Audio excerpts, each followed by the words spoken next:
Batata, Bamama, Bandeko, mesdames et messieurs, bonjour et bienvenue sur Afrique Elite TV. Aujourd'hui, je vous propose un voyage pas comme les autres. Non, ce n'est pas un voyage touristique dans une destination exotique. Il s'agit du voyage perpétuel et insatiable de notre cher président. Oui, vous l'avez deviné. Nous parlons de ce président que l'on voit plus souvent à l'aéroport que dans son propre bureau. Un président dont la carte d'embarquement est usée à force d'être imprimée et dont l'agenda semble mieux rempli par les rendez-vous internationaux que par les préoccupations de son propre peuple. Notre président aime voyager, c'est un fait, mais il ne se contente pas de quelques petites escapades. Non, lui, c'est un grand globe-trotteur. Il passe plus de temps entre deux avions que dans son palais présidentiel. D'ailleurs, si on lançait une pétition pour changer son titre de président en ambassadeur itinérant, cela aurait presque du sens. Vous ne trouvez pas? Tata, mama, Bandeko, mesdames et messieurs, le problème, c'est qu'il y a tout un pays qui est en souffrance pendant que notre président voyage avec ses ministres, ses enfants, ses petits-enfants. Le peuple, lui, reste cloué au sol, confronté à une réalité bien plus rude, plus dure, plus difficile. Tata Mokondi, Tozomona Passi. Prenons un instant pour dresser le tableau de cette situation paradoxale. Tandis que notre président voyage dans des hôtels 5 étoiles, serre des mains à l'étranger, les jeunes du pays, eux, sont abandonnés à eux-mêmes. Ils cherchent désespérément du travail, mais tout ce qu'ils trouvent, ce sont des portes fermées et des chemins de traverse qui les mènent trop souvent à la délinquance. Bébé noir, Kuluna, des choses que je n'encourage pas. Il faut que les choses soient claires.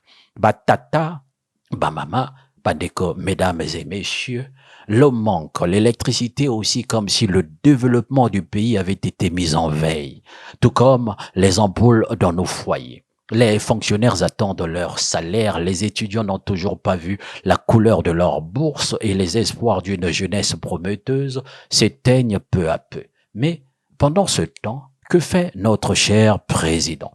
Il continue de voyager, de représenter le pays, nous dit-on. Batata, Bamama, Bandeko, mesdames et messieurs, à qui profite vraiment ce ballet diplomatique incessant, car au-delà de ces sourires échangés et des accolades officielles, le peuple, lui, reste dans l'ombre, sans nouvelles de ces fameuses retombées économiques promises à chaque décollage présidentiel. On ne peut pas être partout à la fois, dit-on souvent, mais pour notre président, c'est plutôt on peut être partout sauf chez soi. Et ce n'est pas faute d'essayer de comprendre ce grand amour pour les voyages. Peut-être que quelque part dans un pays lointain, il espère trouver une baguette magique pour résoudre les problèmes du pays, ou bien il cherche une île cachée où l'eau coule à flot et l'électricité brille sans coupure. Mais en attendant, les Congolais, eux, sont laissés dans le noir, au propre comme au figuré. Tata, mama, Bandeko, mesdames et messieurs, et les voyages ne sont pas que des périples en solitaire. Non, il prend toute la famille avec lui. Après tout, quand on aime, on ne compte pas, n'est-ce pas? Les enfants, les petits-enfants, tout le monde embarque.